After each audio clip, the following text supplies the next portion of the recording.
So I just got the EPAuto air filter here. So this is the GP360. So this is for my Toyota Sienna right here. So you can see I've been using this for a while now. It works great. So I've kept on buying this. Been really happy with this. So this is the one I just took out. You can see how dirty it is right there.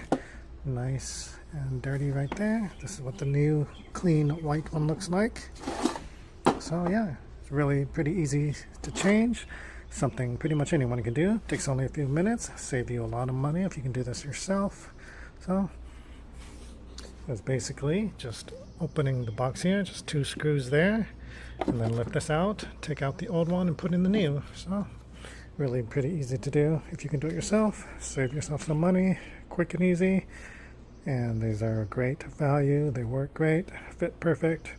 So yeah, if you're in need of a nice air filter for your car, make sure you get the right fit, of course, then highly recommend these.